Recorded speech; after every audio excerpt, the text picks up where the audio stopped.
Hey guys, Lord Naren White here, the Holy Ghost, the one true God, back with you with the next video in my series, reading The Adventures of Huckleberry Finn by Mark Twain. Without further ado, returning to The Adventures of Huckleberry Finn as read by Lord Naren White. I was trying to do for the best in selling 'em out so quick. If the profits had turned to be out to be none, lacking considerable, and none to carry, it is my fault any more. And it's your. Well, they'd be in the house yet, and we wouldn't, if I'd got my advice listened to. The king sassed back as much as was safe for him, and then swapped around and lit it into me again. He gave me down the banks for not coming and telling him I see the blacks coming out of his room acting that way. And, said any fool would have knowed something was up. And then waltzed in and cussed himself a while, and said it all come of him not laying late and taking his natural rest that morning, and he'd be blamed if he'd ever do it again. So they went off a jawing, and I felt dreadful glad I'd worked it all off onto the blacks, and yet hadn't done the blacks no harm by it. Chapter 28. By and by it was getting up time, so I come down the ladder and started for downstairs, but as I come to the girl's room the door was open, and I see Mary Jane sitting by her old hair trunk, which was open, and she'd been packing things in it, getting ready to go to England. But she had stopped now with the folded gown in her lap and had her face in her hands, crying. I feel awful bad to see it. Of course anybody would.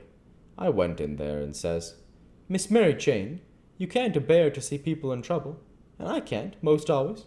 Tell me about it. So she done it, and it was the blacks. I just expected it. She said the beautiful trip to England was most about spoiled for her, and she didn't know how she was ever going to be happy there, knowing the mother and the children weren't ever going to see each other no more, and then busted out bitterer than ever, and flung up her hands and says, Oh dear, dear, to think they ain't ever going to see each other any more. But they will. And inside of 2 weeks, and I know it, says I. Laws, it was out before I could think. And before I could budge, she throws her arms around my neck and told me to say it again, and say it again, say it again. I see I had spoke too sudden and said too much and was in a close place. I asked her to let me think a minute, and she said it there, very impatient and excited and handsome, but looking kind of happy and eased up like a person's that had a tooth pulled out. So I went to studying it out. I says to myself, I reckon a body that ups and tells the truth when he is in a tight place is taking considerable many risks, though I ain't had no experience and can't say for certain. But it looks so to me, anyway, and yet there's a case where I'm blessed if it don't look to me like the truth is better and actually safer than a lie. I must lay it in my mind and think it over some time or other. It's so kind of strange and unregular. I never seen nothing like it. Well, I says to myself at last, I'm a-going to chance it. I'll up and tell the truth this time, though it does seem most like setting down on a kag of powder and touching it off just to see where you'll go to. Then I says, Miss Mary Jane, is there any place out of town a little ways where you could go and stay 3 or 4 days? Yes, Miss Lothrop. Lothrop, why? Mr. Lothrop, excuse me. Why?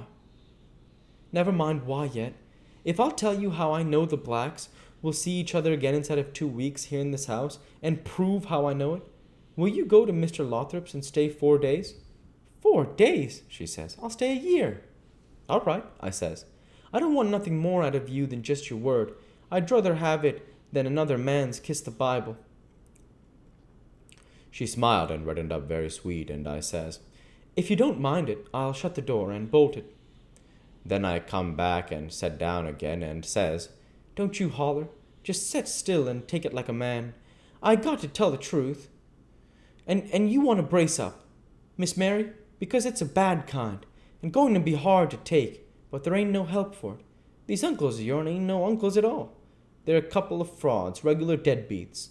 There, now we're over the worst of it. You can stand the rest middling easy.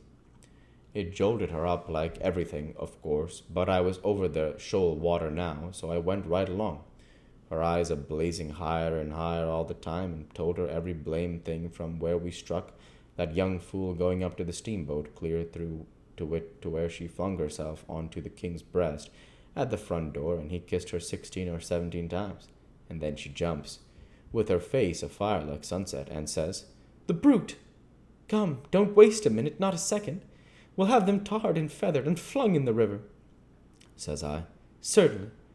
But you mean before we go to Mr. Lothrop's, or—" "Oh," she says, "what am I thinking about?" She says, and sat right down again. "Don't mind what I said. Please don't. You won't now, will you?" Laying her silky hand on mine in that kind of a way that I said I would die first. "I never thought I was so stirred up," she says. "Now go on, and I won't do so any more. You tell me what to do, and whatever you say, I'll do it." "Well," I says, "it's a rough gang, them two frauds, and I'm fixed so I got to travel with them a while longer, whether I want to or not. I'd rather not tell you why, and if you was to blow on them this town would get me out of their claws, and I'd be all right. But there'd be another person that you don't know about who'd be in big trouble. Well, we got to save him, ain't we? Of course. Well then, we won't blow on them." Saying them words put a good idea in my head.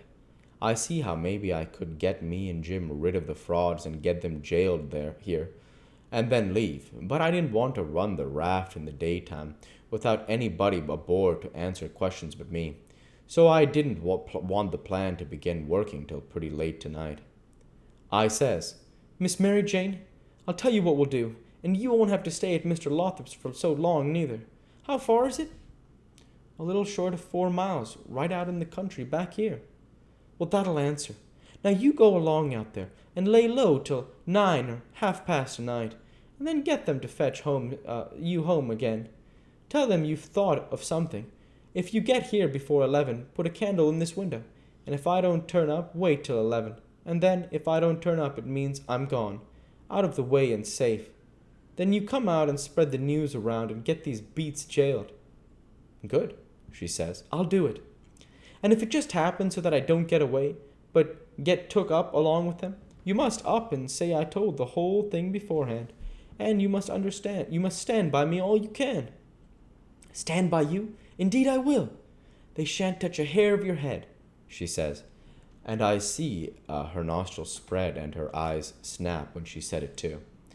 "If I get away, I shan't be here," I says, "to prove these rapscallions ain't your uncles, and I couldn't do it if I was here. I could swear they was beats and bummers, that's all, though that's worth something. Well, there's others can do that better than what I can, and they're people that ain't going to be doubted as quick as I'd be. I'll tell you how to find them. Give me a pencil and a piece of paper. They're Royal Nonsuch, Bricksville. Put it away and don't lose it. When the court wants to find out something about these two, let them send up to Bricksville and say they've got the men that played the Royal Nonsuch, and ask for some witnesses. Why, you'll have that entire town down here before you can hardly wink, Miss Mary, and they'll come a-billing too." I judged we had got everything fixed about right now, so I says, "Just let the auction go right along, and don't worry. Nobody don't have to pay for the things they buy till a whole day after the auction on account of the short notice, and they ain't going out of this till they get that money. And the way we fixed it, the sale ain't going to count, and they ain't going to get no money. It's just like the way it was with the blacks. It weren't no sale, and the blacks will be back before long. Why, they can't collect the money for the blacks yet. They're in the worst kind of a fix, Miss Mary." "Well," she says, "I'll run down to breakfast now, and then I'll start straight for Mr. Lothrop's." "'Deed, that ain't the ticket, Miss Mary Jane," I says. "By no manner of means go before breakfast." "Why? What did you reckon I wanted you to go at all for, Miss Mary?" "Well, I never thought, and come to think I don't know. What was it?" "Why, it's because you ain't one of these leather-faced people.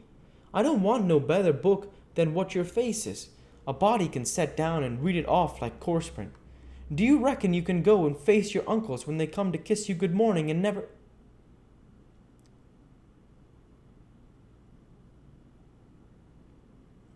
we'll go ahead and stop there for this week. As usual, I want to say thank you for watching, and I hope you enjoyed. Please like, comment, and subscribe, as it greatly helps the channel. Light be with you all. Take care, and thanks again.